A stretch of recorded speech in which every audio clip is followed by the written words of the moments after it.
다 같이 하나님 말씀 보겠습니다. 요한복음 8장 12절에서 20절 말씀까지 보겠습니다.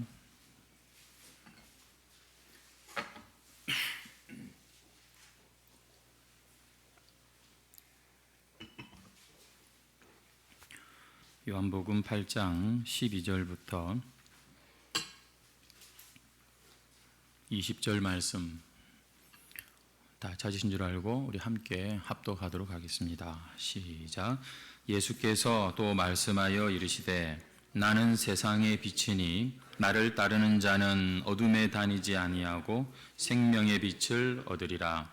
바리새인들이 이르되 내가 너를 위하여 증언하니 예수께서 대답하여 이르시되 내가 나를 위하여 증언하여도 내 증언이 참되니 나는 내가 어디서 오며 어디로 가는 것을 알거니와 너희는 내가 어디서 오며 어디로 가는 것을 알지 못하느니라.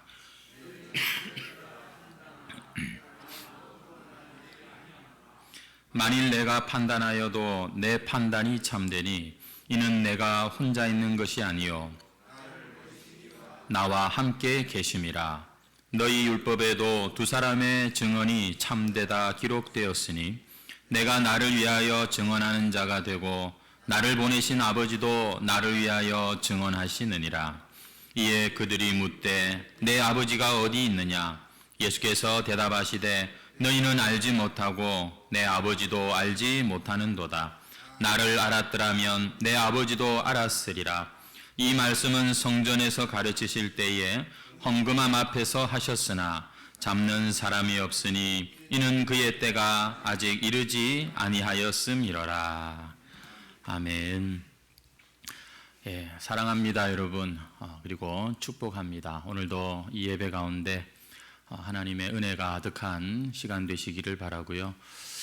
설 연휴를 다들 잘 보내시고 평안하시고 또 가족 안에 또 참 사랑과 우애 가운데 또 주님의 참 빛처럼 소금처럼 멋진 그러한 주님의 제자들로 연휴를 잘 보내신 줄로 믿습니다.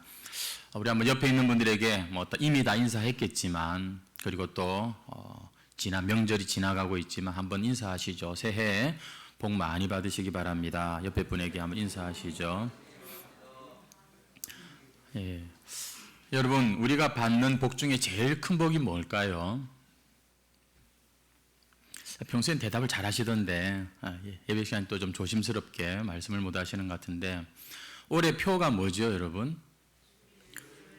예, 여러분 제일 큰 복이 있다면 그건 예수 믿는 복 아니겠습니까?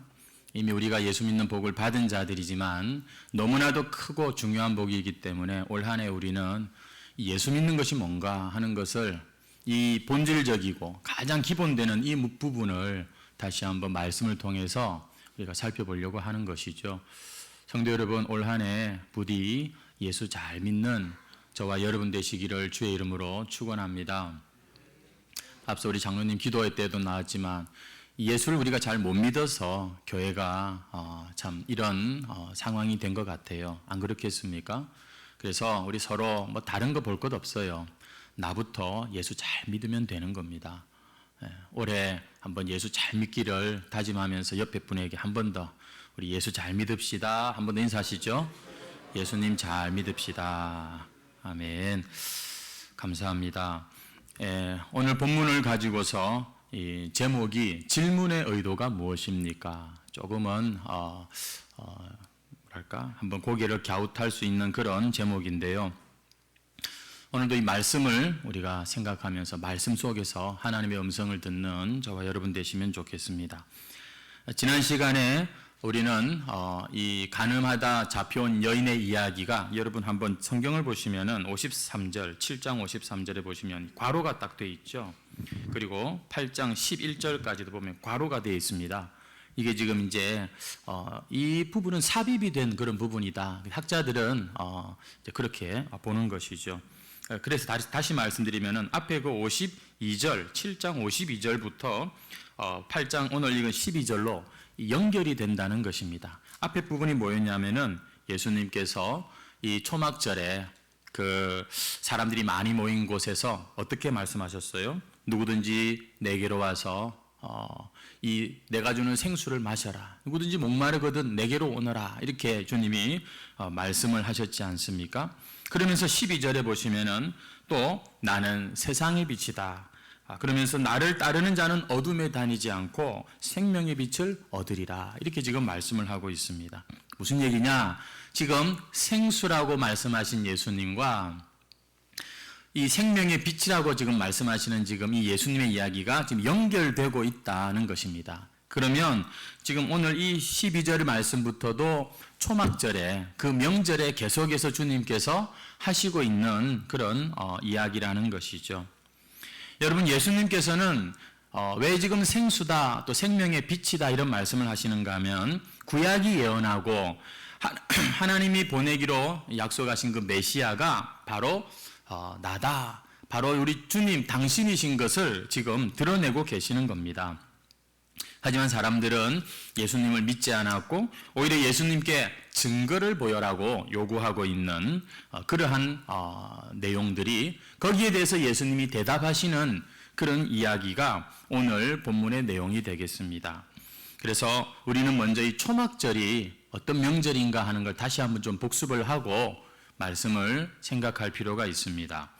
여러분, 초막절은 이스라엘 백성들이 광야 40년 세월을 보내면서 그 아무런 먹을 것도 없고 마실 것도 없는 곳에서 하나님이 반석에서 물이 나오게 하신 그것을 참 기억하라고, 그리고 구름 기둥 불 기둥으로 인도하신 것을 기억하고 감사하라고 주신 절기입니다. 이것은 광야 생활 마치고 가나안 땅에 들어가서 지켜야 할 절기였죠. 그리고 가나안에 정착한 후에는 이제 그곳에서 농사를 짓게 되는데, 농사를 지으려면 비가 내려와야 되지, 비가 와 있어야 되지 않습니까? 하나님이 우리에게 비를 주셔서 이토록 풍성한 수확을 거두게 하셨다. 이것에 대해 감사하는 절기. 그래서 이 초막절은, 장막절은 감사절, 추수감사절이다, 이렇게 볼 수가 있는 것입니다. 그래서 이 초막절이 되면 어떤 행사가 있었냐면, 지난번에 말씀드린 것처럼 이 실로암 8일 동안 초막절기를 보내는데, 매일같이 실로암 물가에 가서 그 물을 길어다가 이 성전의 제단에다가 그것을 부으면서 하나님이 우리에게 물 주신 것을 감사하는 그런 예식이 초막절의 예식이었던 것이죠. 이때 마지막 날에는 그 물 길어오는 행사가 없는데, 초막절, 명절 마지막 날, 명절 큰 날에라고 말씀하지 않습니까? 예수님께서는 내가 바로 생수다라고 그렇게 선언을 하고 계신 것은 어떤 의미이죠? 바로 우리 주님이 바로 생수가 되시고 그 물 길어오는 예식의 진짜 주인공이 바로 나다, 내가 왔다, 이런 지금 선언을 하고 계시는 아주 중요한 의미가 있는 것입니다.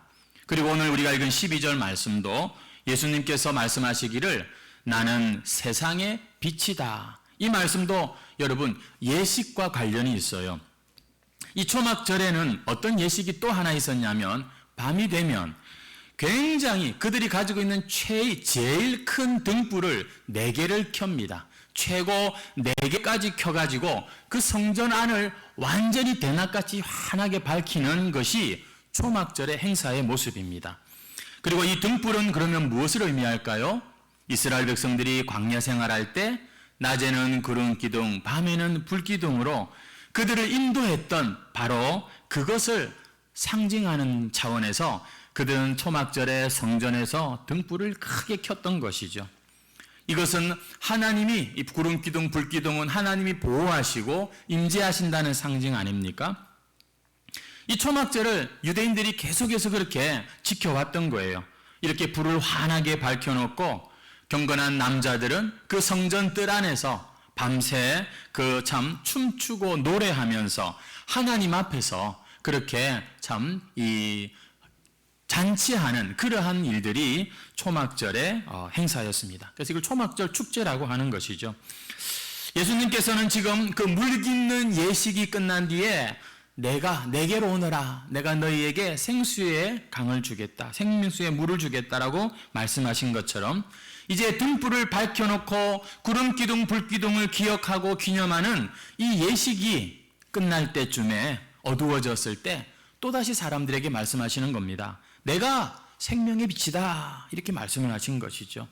여러분, 우리가 교회 생활을 하다 보면 이 예식, 행사, 프로그램 이런 것들이 많지 않습니까? 우리가 어떤 그런 예식에 참석하고 프로그램을 진행할 땐 굉장히 거기에 우리가 좀 몰입할 필요가 있죠. 다 같이 하는 것이 얼마나 좋습니까? 하지만 여러분, 이런 예식과 행사가 끝나고 나면 어떻습니까? 굉장히 또 허전합니다. 우리가 성탄절에 막 준비를 오랫동안 하고 그리고 또 이렇게 행사를 하고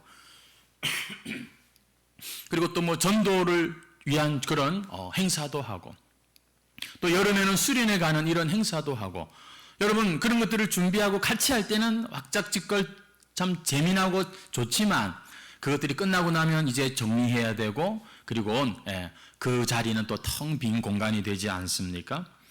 여러분, 심지어 예배조차도 우리가 이렇게 예배드리면서 은혜가 있고 때로는 참 하나님 내게 주시는 감동도 있지만 그 여운이라고 하는 게 그렇게 오래가지가 않습니다. 오직 남는 것은 바로 그 예배가 증거하는 주님과 나와의 그 관계만이 영원할 뿐인 것이죠. 아무리 좋은 프로그램도, 아무리 감격적인 예배의 경험도, 아무리 탁월한 설교라 할지라도 그것이 영원히 목마르지 않게 하시는 예수 그리스도를 바라보게 하는 그것이 아니라면 그저 그때만 체험으로 혹은 감정적으로, 지식적으로 뭔가 우리가 채우려고 한다면 얼마 지나지 않아 또다시 허전함을 느낄 수밖에 없는 것이죠. 오늘 본문에 나오는 이 유대인들, 바리새인들은 자기들의 행사, 예식에는 굉장히 열심을 가지고 익숙한 사람들이었는데 정작 그 행사와 예식이 가리키는 메시아에 대해서는 사실은 별로 관심이 없었던 사람입니다. 그 메시아를 꼭 우리가 만나자, 꼭 우리가 그분을 우리가 기다린다는 그 본질을 놓친 채 예식만 철저히, 그 행사만 잘 진행하는 것이 그들의 목적이었던 것이죠.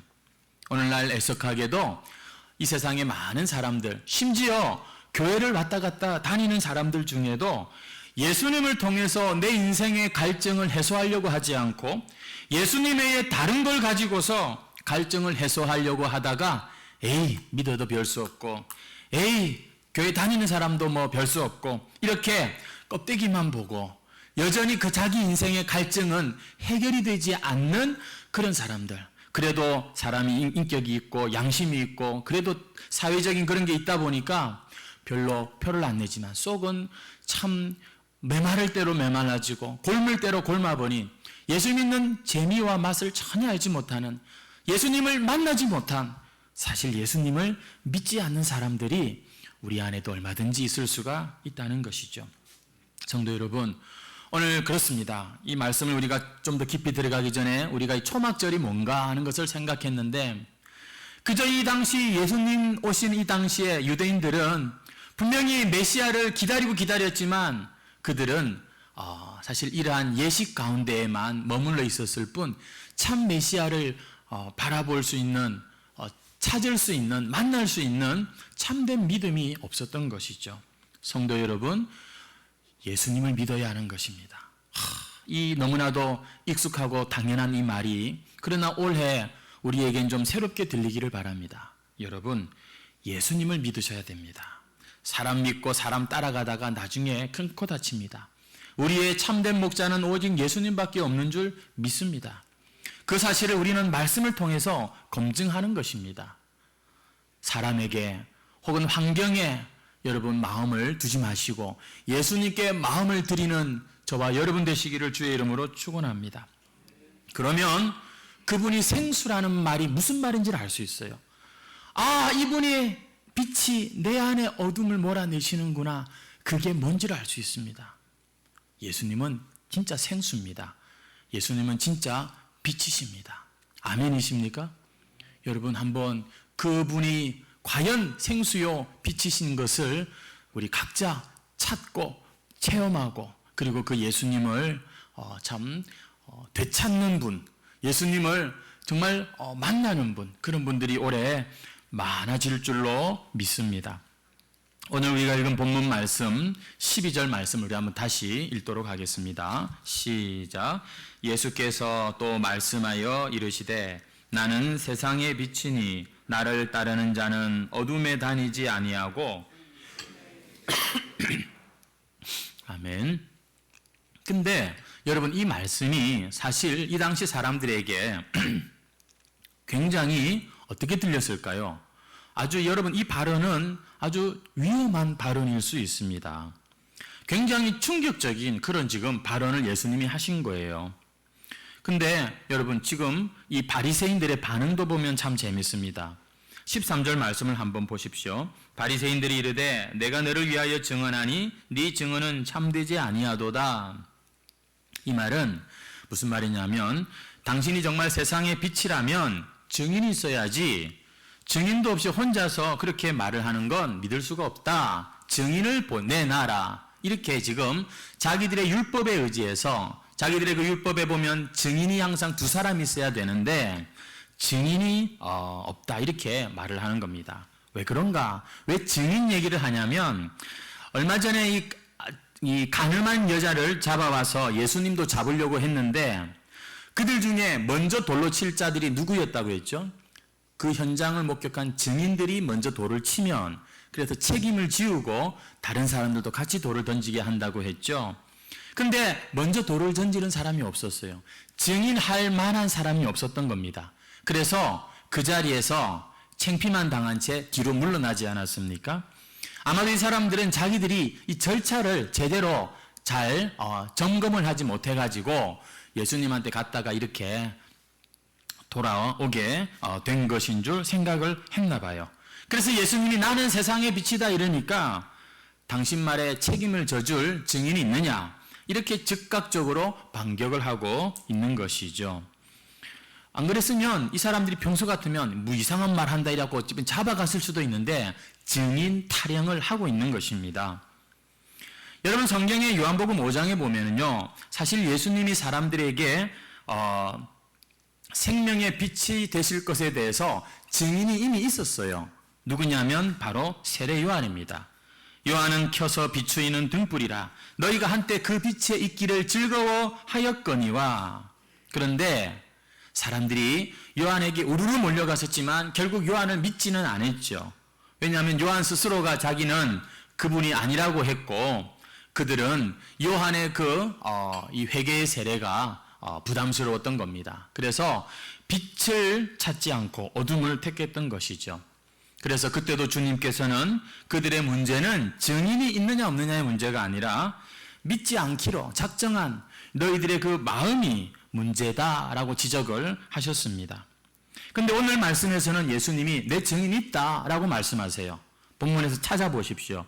예수님이 증인으로 세운 분이 누구죠?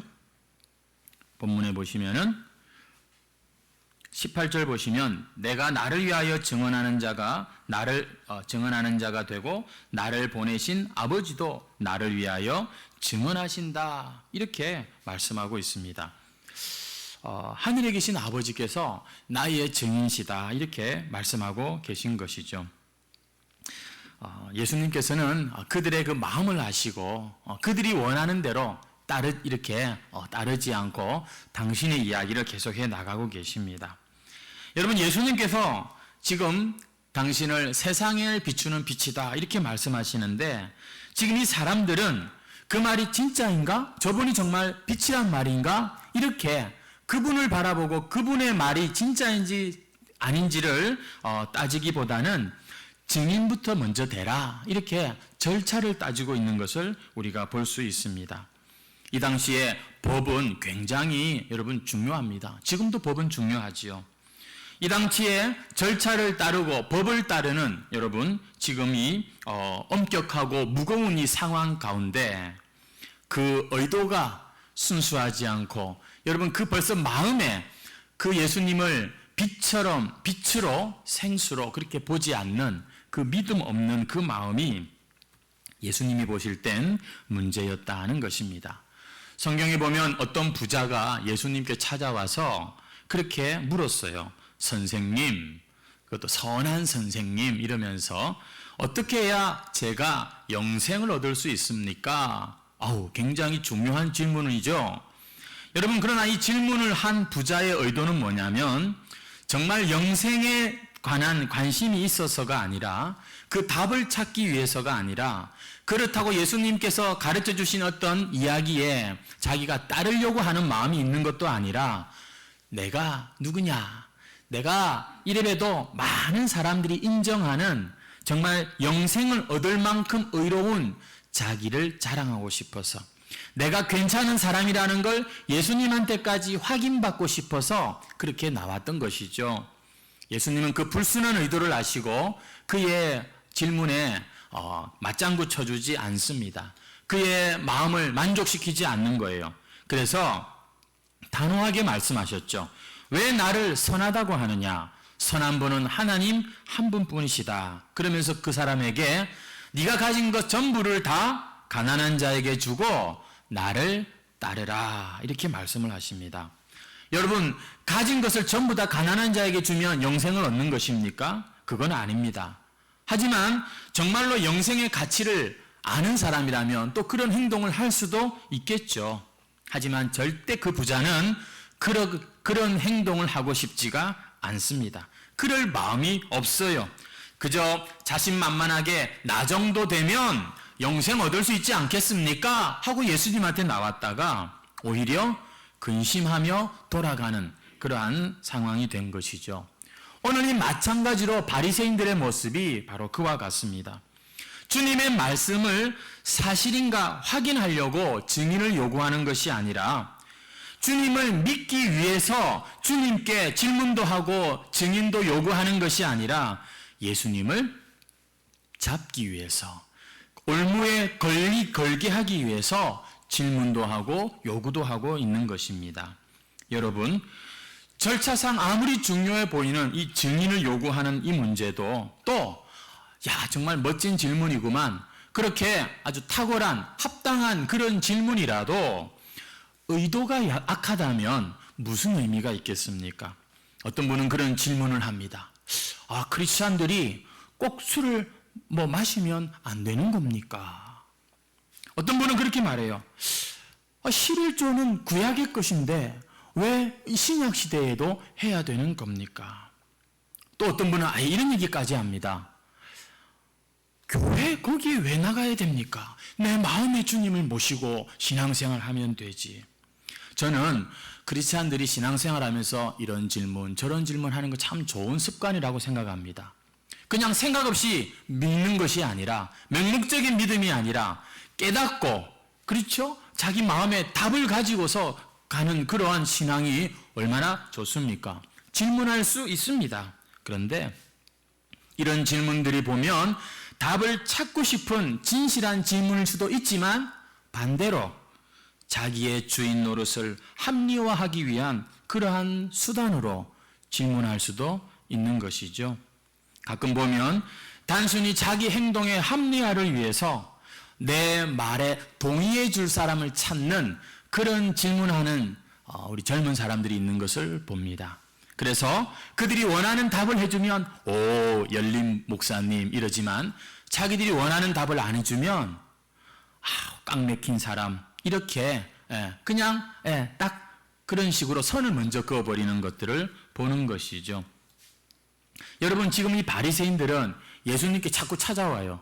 예수님께 자꾸 묻습니다. 오늘은 증인을 막 요구하고 있고요. 계속해서 예수님과 대화를 시도하지만 예수님이 증인을 요구하셨듯이 자기들도 지금 증인을 요구하고 있는데, 그들은 예수님이 메시아인가 아닌가에는 관심이 없어요. 그저 자기들의 논리, 자기들의 입장을 위해서 걸거치는 이 예수님을 그저 자기들 앞에서 제거하고 싶은 그 마음밖에 없는 것이에요. 이미 답은 정해져 있네요. 이미 자기들 안에 딱 벌써 이 길은 정해놓고 지금 예수님한테 와서 계속 지금 이렇게 묻는 것이죠. 이건 별로 의미가 없습니다. 제가 몇 년 전에 우리 교회에 신천지 대학생이 한번 찾아왔어요. 그 동영이 알죠? 동영 형제가 경상대에 이렇게 만난 신천지 형제인데 자기가 도저히 얘기가 더 이상 안 돼가지고 혹시 목사님 괜찮으시겠습니까? 그래서 데리고 오너라 그래가지고 이 밑에서 1층에서 만나가지고 1시간이 넘도록 이야기를 했습니다. 쭉 이야기를 이렇게 하는데 아니나 다를까 이 요한계시록 몇 구절 딱 가지고서 질문들을 저한테 막 퍼붓기 시작을 합니다. 제가 차근차근 제가 아는 범위 내에서 설명을 했어요. 1시간이 넘게 지났습니다. 근데 제가 대답을 해주면서 느낀 점이 뭐였냐면 이 친구는 내 대답을 들으러 온 것이 아니구나. 아유 참 내가 순진했구나. 어떻게 보면 제가 그 자리에서 이 신천지 학생을 설득해가지고 회개해가지고 다시 교회로 돌아오고 예수님 앞으로 돌아오게 할 그런 생각을 잠시나마 했던 내가 참 순진했구나. 그런 생각을 제가 하게 되었습니다. 아무리 성의껏 대답을 해줘도 딱 자기의 레파토리에서 나오질 않는 거예요. 벌써 이 계시록을 보는 관점이 아주 다르다는 것을 느꼈던 것이죠. 결국 그냥 각자의 길만 확인하고 헤어지게 되었습니다. 여러분 이 바리새인들이 보면 예수님께 많은 질문을 했고 예수님께 지금 증인도 요구를 하고 있지만 뭐가 하나 없냐면 예수님을 제대로 믿고 싶은 마음이 없었던 거예요. 단지 예수님 잡고 싶었어요. 그래서 어떻게 하면 저분의 말에서 이상한 실언이 나올까? 그래서 딱 꼬투리 잡아가지고 잡으려고만 했던 것이죠. 여러분 오늘 본문 내용은요 우리가 길게 읽었지만 증인을 요구하는 바리새인들의 질문에 예수님께서 지금 대답을 하시는 그런 내용입니다. 그런데 문제의 핵심은 뭐냐면 증인이냐 누가 증인이냐 이게 아니라 이 사람들에겐 아예 예수님을 믿을 마음이 없었던 거예요. 예수님의 메시아인 것에 대해서는 관심이 없었던 거예요. 오늘 이것이 여러분 우리가 이 본문 말씀을 깊이 한번 생각해 볼 중요한 하나의 포인트입니다. 우리도 지금까지 신앙생활 한다고 쭉 했는데 교회 생활을 우리가 쭉 해왔는데 하다 보면 여러분 질문이 생길 수 있어요. 아예 질문도 없는 건 그건 어쩌면 그냥 잠자고 있는 것인지도 모르겠습니다. 질문할 수 있습니다. 고민할 수 있습니다. 여러분 저는 그런 질문과 고민이 대체적으로 필요한 것들이고 또 유익한 것들이라고 생각합니다. 하지만 우리는 정직하게 그 의도를 살펴볼 줄 알아야 됩니다. 내가 정말 알고 싶어서 하는 질문인지 아니면 그냥 끝까지 눈 감고 모르고 싶어서 하는 질문인지 내가 정말 순종하고 싶어서 하는 질문인지 아니면은 불순종하고 싶어서 하는 질문인지 지금 나의 이 고민이 도대체 그 가장 깊은 중심 의도가 뭔지를 한번 살펴볼 수 있어야 됩니다. 여러분은 정말 오늘 말씀에 예수님이 내가 생명의 빛이다라고 하신 이 말씀이 궁금하십니까? 정말로 이분의 말씀대로 살면 내 인생의 그 생수, 그 환한 빛을 나도 알 수 있을까? 이런 가장 기본적인 호기심과 그 간절함이 여러분에게 있습니까? 정말 나도 한번 하나님 말씀대로 한번 살아봐야지, 순종해봐야지. 여러분, 이 자세를 가지고 우리가 하나님 앞에 나온 것입니까? 비록 그 뜻대로 살 능력이 안 돼서 답답하기도 하고 때로는 내가 뭘 어떻게 해야 될지 몰라서 나도 내 마음을 제어할 수가 없어서 안타까운 우리의 모습이지만 그래도 저와 여러분 안엔 한평생 주님의 그 임재 안에서 주님과 참 영원토록 함께 하시겠다는 그 말씀 기억하면서 우리는 주님과 함께 하기를 힘쓰고 애쓰는 그런 간절함이 있는 사람들 아닙니까? 예수님 당시에 이 주님의 말씀을 이해하지 못하기는 마찬가지였지만 바리새인들 말고 제자들은요 그래도 이 열망이 있었던 겁니다. 여전히 모르는 것은 마찬가지예요. 이해는 못하지만 그래도 우리 주님, 그래도 우리가 저분을 믿고 따르면 된다. 근데 바리새인들에겐 그 열망이 없었던 것이죠. 제자들도 보니까 질문을 합니다. 바리새인들도 비슷한 질문을 해요. 하지만 그 두 질문은 전혀 다른 질문이었죠. 코로나 때문에 또 우리가 뉴스로 통해서 요즘에 기독교인들의 그런 부끄러운 모습들을 우리가 들으면서 어쩌면 정말 내가 신앙을 가지고 싶고 똑바로 내가 믿고 싶은데 했던 사람들은 많이 혼란스러운 그러한 요즘이지 않을까 싶습니다. 그동안 그래서 우리는 아무 생각 없이 어쩌면 당연한 것인 줄 알았던 이 익숙한 것들에 대해서 우리는 의구심도 갖게 되고 또 질문도 하게 되고 뭔가 우리의 이 신앙을 돌아볼 수밖에 없는 그런 시대를 살고 있다고 생각합니다. 도대체 교회를 다닌다는 것은 무엇인 건가? 이 믿음이라고 하는 게 뭐지? 예수님 그분은 누구이며 내 인생의 어떤 분인가? 왜 하나님은 살아계시다면 이 죄 많은 세상에 이런 모습들을 가만히 내버려 두실까? 여러분 사실은요 이런 질문들이 지난 교회 역사 가운데 끊임없이 우리 믿는 자들 안에서 일어났던 질문들입니다. 그리고 그 질문들에 주님께서는 얼마나 신실하게 그것들을 깨닫게 하시고 채워주시고 더 굳건한 믿음으로 이끄셨는지 몰라요. 질문이 있다는 건 나쁜 게 아닙니다. 그런데 그 질문 가운데 어쩌면 우리는 뭔가 우리의 이 참 잘못된 모습을 합리화하고 변명하고 더 그냥 편하게 믿고 싶은 그런 의도로 우리가 그런 질문을 하기 시작하고 고민한다면 여러분 우리는 아마 길을 잃고 말 것입니다. 정말 혼란스러운 시대입니다. 여러분 정말 우리가 지금 맞이하는 이 시대는요 우리의 이 믿음을 지키기 위해서 정신을 차리고 근신하여 깨어 기도하지 않으면은 쉽지가 않은 그런 시대입니다. 이런 때에 여러분 건강한 질문 많이 하십시오. 여러분의 신앙을 한번 달아보시라니까요. 제가 요즘 읽고 있는 책 제목이 뭔지 아십니까? 믿음을 의심하라는 책입니다. 어쩌면 당연하다고 생각했던 것들을 여러분 한번 정확하게 한번 우리가 돌아볼 필요가 있는 것이죠.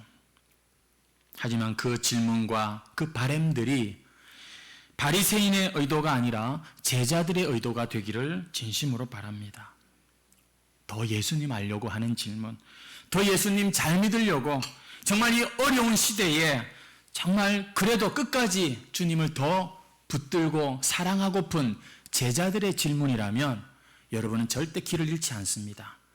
오히려 더 정직하게 하나님 앞에 여러분의 속마음을 꺼내 놓으시면 여러분 성령께서 깨닫게 하시고 도와주십니다. 우리는 그런 자들이에요. 내 의도가 어떤 것인지 여러분 한번 고민하고 돌아보는 요즘 이 시대가 되었으면 좋겠어요. 우리 찬송가 94장 찬송 드리면서